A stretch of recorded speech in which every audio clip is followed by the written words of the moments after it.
धन की थोड़ी सी गर्मी पाई और गर्म हो गए तो मुझे जानता नहीं है, पहचानता नहीं है, मैं ये हूं, मैं वो। कांच, काया की थोड़ी सी गर्मी मिल गई, मैं बड़ा सुंदर, मैं बड़ी सुंदर, मैं बड़ा सुंदर, बड़ी सुंदर। काया की गर्मी आ गई, बात बात में कह देना अपना चेहरा देख कर, चल अपना चेहरा देख कर। गर्मी कांच का टुकड़ा, धन की गर्मी, वैभव की गर्मी, सत्ता की गर्मी, जरा सी कुर्सी आई, पद मिल गया, प्रतिष्ठा मिल गई, कुर्सी मिल गई, सत्ता मिल गई, अहंकार में फूल गए सब। तो मुझे जानते नहीं हो, मेरे पास ये पद है, मैं वो हूं, मैं वो हूं। गए, समझ गए कि ये कांच है। हीरा कितनी भी गर्मी पड़ जाए पर हीरा अपना तत्व नहीं भूलता। हीरा ठंडा की ठंडा ही रहता है, वो भले करोड़ों का क्यों।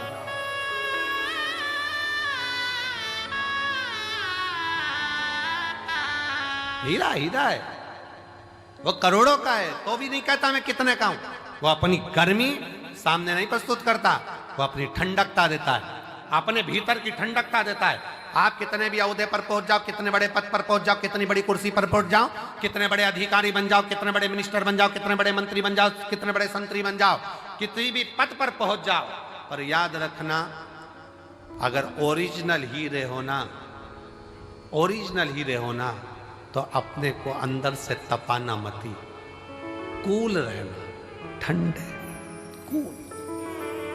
जरा सा वैभव आया, मकान बन गया, जोरदार बंगला बन गया, जोरदार गाड़ी आ गई और मालूम पड़ा किसी को गिने ही ना तो समझ लेना कांच का टुकड़ा है, थोड़े दिन का, हल्का सस्ता। समझ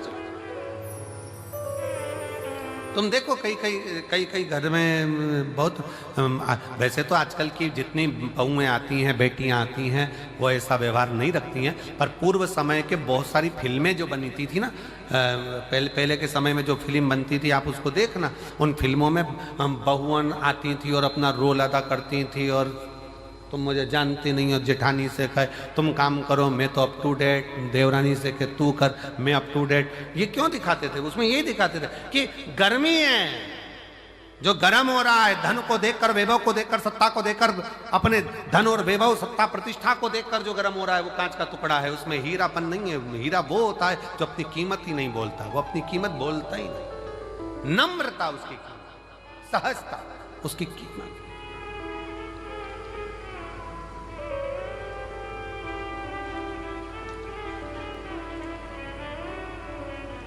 उसकी एक ही कीमत है, वो सहजता, उसकी सरलता।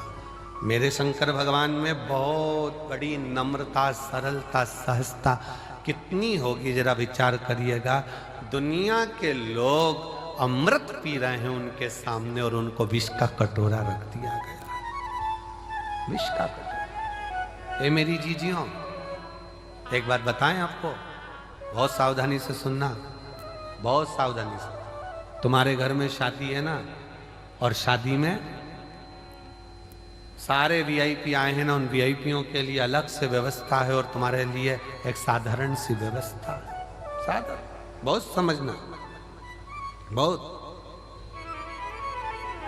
पर उसमें एक चीज देखना जरूर, वीआईपी है वो भी वही भोजन कर रहा है जो साधारण व्यक्ति कर रहा है, साधारण भी वही कर रहा है जो वीआईपी कर रहा है। तो समझ लेना कि थोड़ी सी सहजता रखिए। भोजन में कोई बढ़ोतरी, कोई घटोतरी नहीं, कोई बढ़ोतरी, कोई घटोतरी।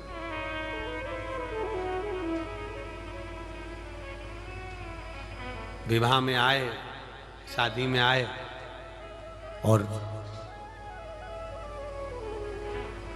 अहंकारिता का शब्द का संबोधन तुम्हारे भीतर आ गया तो वो श्रेष्ठता नहीं है।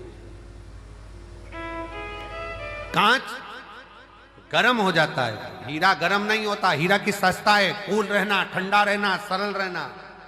धन कितना भी बढ़ जाए, कितने बड़े भी वैभवपति बन जाओ, धनपति बन जाओ, सत्तापति बन जाओ, तुम्हारे पास में कुछ भी आ जाए, पर अपनी नम्रता को मत खोना, अपनी नम्रता।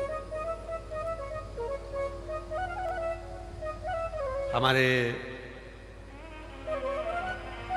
सीहोर के गांधी रोड पर रहने वाले श्री कमल जी झवर, एक बार उनके यहाँ वीएलएम मध्य में जब सीहोर थे तो एक दिन कार्यक्रम के लिए वहां पहुंचे थे। झवर जी के, सुमित झवर के यहाँ कार्य था, वहां पहुंचे तो कमल झवर जी एक बात कह रहे थे कि गुरु जी, जब भी मेरा मन छोटा बनने का होता है ना, तो मेरी उम्र से जो बड़े हैं मैं उनके पास जाकर बैठ जाता हूं। जो मेरी उम्र से बड़े हैं मैं उनके पास जाकर बैठ जाता हूं। क्यों? मां के पास जाकर बैठोगे तो मां तुमको बच्चा ही समझेगी, और घर के बड़ों के पास जाकर बैठोगे तो वो तुम्हें पप्पू पप्पू सब गोलू ही समझेंगे। छोटा है, छोटा है, छोटा है। अपनी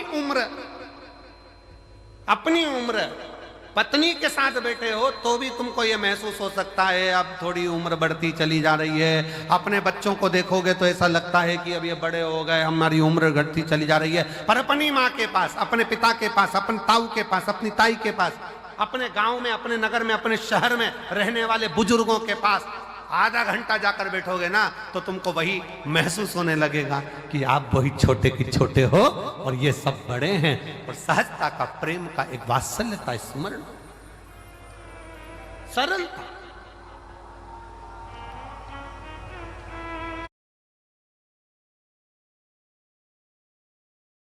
नम्रता उसमें आ जाए। और हमारा आपसे भी निवेदन है, वो शब्दों का स्मरण रखिएगा आपके भीतर। कुछ शब्द ऐसे होते हैं जो अपने जीवन में उतारने के लिए होते हैं। जब लगे आपको मेरी उम्र बहुत बढ़ गई है, 60 साल का हो गया, 70 साल का हो गया, बाल ऐसे हो रहे हैं, तो 70 साल वालों से भी निवेदन है, तुम्हारे कोई बुजुर्ग हो, तुम्हारे पहचान वाले कोई ताऊ हो, तुम्हारे घर के जो बुजुर्ग हो, आधे घंटे उनके पास जाकर बैठना। ऐसा लगेगा कि तुम अभी छोटे हो, बड़े तो ये बैठे, अभी छोटे हो, बड़े तो ये बैठे। और फिर निवेदन है, जितनी मेरी जीजियां कुबरेश्वर धाम पर आए, जितने मेरे जीजा कुबरेश्वर धाम पर आए, जितने मेरी बेटियां बेटे कुबरेश्वर धाम पर आए, आप ये मानकर चलना हमारा बाप अभी सिर पर बैठा है, हमारी पूरी जिंदगी इसी के सुप्रत है, ये संभालेगा, देगा और भरेगा, वो करेगा। मेरा शिव है। अहमता जब भीतर में आ जाए, अहंकार जब तुम्हारे भीतर आ जाए, उसको त्यागने का प्रयास करिए, उसको छोड़ने का प्रयास। भगवान शंकर के सम्मुख में देवता अमृत लेकर बैठे हैं, भगवान शंकर के सामने विष रखा है। नम्रता देखिए, पार्वती जी कर रही है, विष मत पीना प्रभु। भगवान विष्णु, भगवान ब्रह्मा, इंद्र, गरुण, वरुण, सारे 33 कोटि देवता अमृत पी रहे हैं और तुम विष पी रहे हो। भगवान कहते हैं मैं विष पीऊंगा। क्यों? क्यों? किस लिए? शंकर भगवान कहते हैं मैं विष कोई नहीं पिएगा तो इस पृथ्वी पर डाल दिया जाएगा। पृथ्वी पर अगर विष का कटोरा रखा गया ना, विष का एक बूंद भी अगर पृथ्वी पर गिर गया ना, ये पूरी पृथ्वी बंजर हो जाएगी, वृक्ष सूख जाएंगे, पक्षी मर जाएंगे, पशु तड़पेंगे, मनुष्य तो कहां समा जाएगा, दिखेगा नहीं। भगवान कहते हैं मैं देवताओं के लिए विष नहीं पी रहा हूं। शंकर भगवान कहते हैं मैं तो मेरे इस परिवार के लिए विष पी रहा हूं, जिसको पीकर मैं इनको बचाना चाहता हूं। चलो एक बात अच्छे से समझो, समझिएगा जरा। 4 जगह पर क्या गिरा था जो कुंभ होता है? 4 जगह पर क्या गिरा था? तो मां पार्वती जी देख रही हैं। शंकर भगवान ने पार्वती से कहा, पार्वती तू अपनी 64 योगनियां प्रकट कर ले। 64 योग। पार्वती जी ने पूछा क्यों? मैं 64 योगनी का रूप धारण क्यों करूं? पार्वती तुम 64 योगनियां प्रकट कर ले। क्यों? हे जगत जननी, जब मैं विष पीऊंगा ना, मान लो भूल से भी अगर ये कटोरे में से, पात्र में से अगर भूमि पर गिरेगा ना, तो मेरे ये बच्चे, ये पूरी पृथ्वी नष्ट हो जाएगी। एक काम करना, विष की अगर बूंद पृथ्वी पर गिरे तो शक्ति तुम उसको धारण कर लेना 64 योगनियों, देवियों तुम उसको धारण कर लेना। तो जितना विष शंकर भगवान ने ग्रहण करा है उतना हलाहल मत जगत जननी कंठ पर बैठकर भी धारण करी है, स्वयं कंठ पर।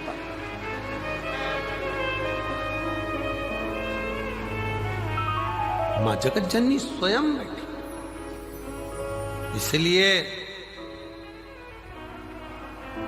इसलिए सहजता में, सरलता में, शिव तत्व में वर्णन किया गया। शंकर भगवान जोड़ते हैं, सबको एकत्रित करने का प्रयास करते हैं, इसलिए उनको संजोया जाता है, संजोया। ये पृथ्वी को खोदते हैं, पूरे विश्व में, विदेशों में पृथ्वी को खोदा, शिवलिंग मिला, देश में पृथ्वी को खोद रहे हैं, शिवलिंग मिल रहा है। शिव तत्व जोड़ने का काम करता है, शिव तत्व संजोने का काम करता है, जोड़ने का काम करता है। जो जोड़ता है उसको संजोकर, उसको संभाल कर रखा जाता है। दर्जी की दुकान पर गए हो कभी तुम लोग? अरे बोलो तो जम के बोलो जरा, गए हो? दर्जी की दुकान पर गए होगे तो उसके पास में दो चीजें रहती है, एक कैंची रहती है, एक सुई रहती है। कैंची को तो दर्जी पांव के नीचे रख लेता है, बोलो रखता है कि नहीं रखता? इधर पटक देगा, उधर पटक देगा, पांव के नीचे रख लेगा। और सुई दर्जी पांव के नीचे रखता है, इधर उधर पटकता है नहीं। सुई तुरंत उसने टोपी निकाली, वापिस लगा।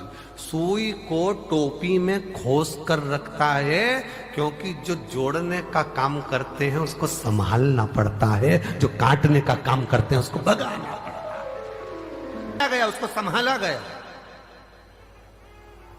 हमारे यहाँ गांधी रोड पे बहुत सारे दर्जी बाबा होंगे, बहुत। हमारे जब हम वहां जाते तो सब कैंची को साइड में पटक कर रखा, साइड में, और सुई टोपी में लगा ली उन्होंने, तुरंत टोपी के अंदर उसको संभाल के रख, डब्बी के अंदर उसको कपड़े के अंदर खोस के रख दी, ये गिर जाएगी। मेरी जीजियां भी जब काम करती हैं सिलाई का तो वो भी अपनी सुई को बड़े संभाल कर कपड़े में खोस कर रखती है। कैंची तो पटक दी, ड्राज में डाल दो, नीचे रख दो, पड़ी रहने दो। काटने का काम कर रही है इसलिए पड़ी हुई है, जो जोड़ रहा है उसको संजोया गया, उसको संजोया। सेवा का शिव तत्व में आनंद था, सेवा।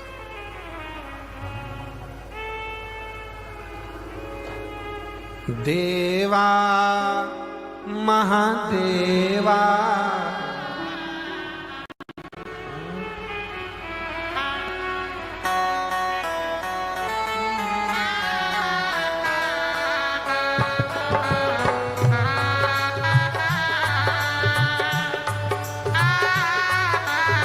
दोनों हाथों से पीछे वाले जो मंदिर के अंदर बैठे हैं, तंबू लगा लगा कर वो भी दोनों हाथों से।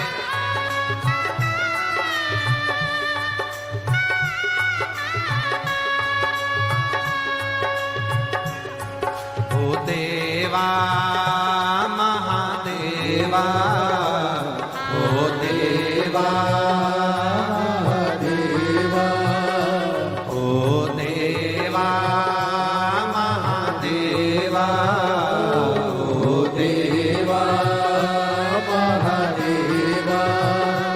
सारी उम्र करूं तेरी सेवा, बाबा जी मेरी लाज रखना, बाबा जी मेरी लाज रखना,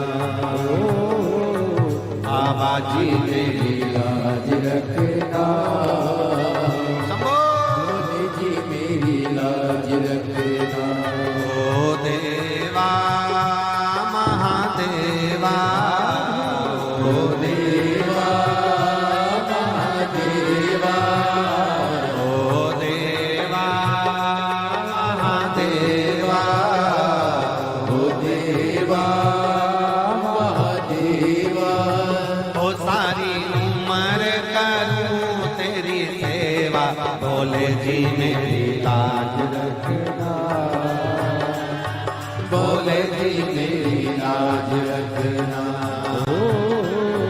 बाबा जी मेरी लाज रखना, बोले जी मेरी लाज रखना।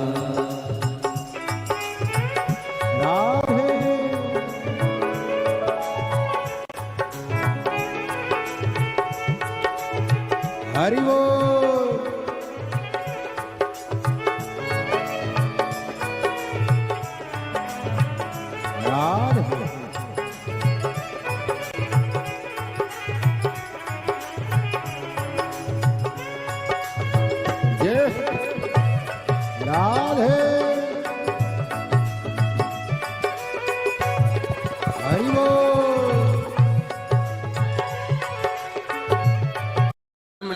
तरकीब करो, मत बुरे कर्म कर बंदे वरना पछताएगा। भगवान की आंखों से तू बच नहीं पाएगा, तू बच नहीं पाएगा। अरे ओ अज्ञानी मत करना रानी, अरे ओ अज्ञानी मत करना रानी। तेरे कर्म का फल भी तू ही पाएगा, जैसा किया तूने तेरे आगे आएगा। मत बुरे कर्म कर बंदे वरना पछताएगा। भगवान की आंखों से तू बच नहीं पाएगा, तू बच नहीं पाएगा। आप जैसा कर्म करेंगे वैसा फल मिलना है, वो फल प्राप्त ही होगा। आप बस श्रेष्ठ कर्म की ओर अग्रण्य तो हो।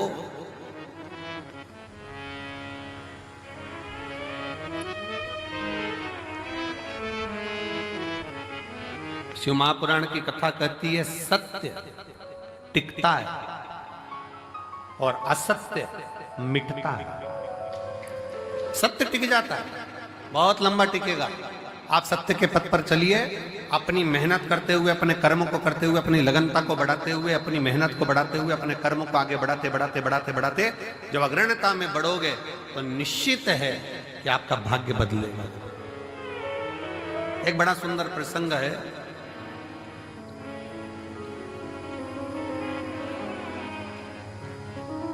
मां जगतजननी जगदम्बा अंबा मां पार्वती जी बैठी हुई।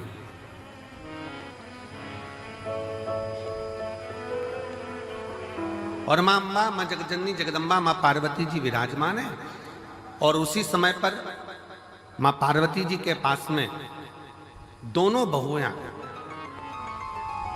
रिद्धि और दूसरी सिद्धि, दोनों आई।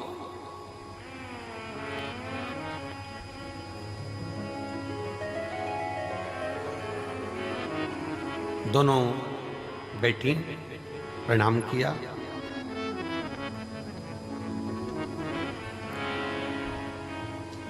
पार्वती जी ने आज रिद्धि सिद्धि दोनों को कहा कि मेरा फर्ज था, मैंने वो अदा कर दिया। विवाह करा बच्चों का, और बच्चों का विवाह कर कर बच्चे का मंगल विवाह हो गया। आप बहुएं घर में आ गई। अब ये मेरा फर्ज पूर्ण हो गया।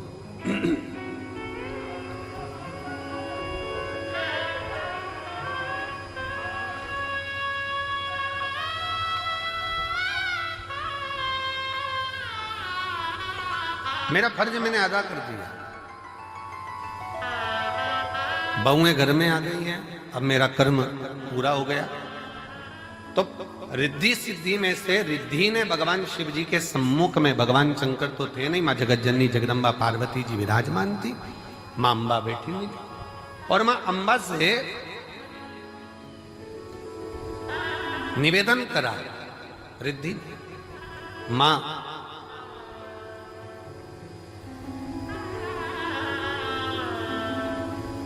एक श्रेष्ठ स्त्री का, एक श्रेष्ठ नारी का सबसे बड़ा कर्तव्य क्या है? एक श्रेष्ठ स्त्री का, एक श्रेष्ठ नारी का सबसे बड़ा कर्तव्य क्या है? एक स्त्री अपने कर्तव्य का निर्वहन कैसे करे, उसका सबसे प्रबल कर्तव्य क्या है? और ये केवल एक रिद्धि के लिए नहीं, माता रिद्धि के समय की बात नहीं, ये हुआ था भगवान दशरथ जी के सामने भी।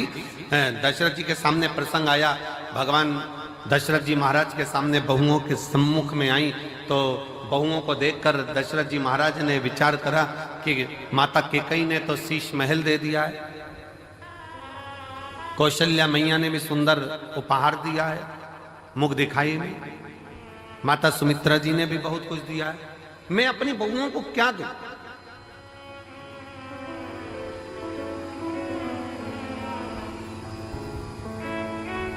तब दशरथ मामा ने कुछ समय के बाद एक फल मां जानकी जी की गोद में दिया और कहा, इस फल से हमारे घर की मर्यादा का स्मरण करिए।